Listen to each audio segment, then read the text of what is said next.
Hey guys, I want to show you how I use these Tri-Lynx Levelers to make my camping experience even more better. I use them to level the trailer. Look, 2 of them to make this trailer level today.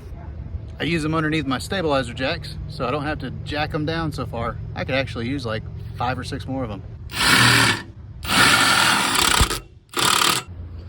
You can use them under your stairs to help level them out if you can't get the extension out any further. So they make a few other products, Tri-Lynx company. They make a wheel chock that builds into that. They make some caps so that you can put them underneath the tongue. I really need to do that too. I haven't bought enough to actually go under the tongue of the trailer, so I just use the wood blocks there.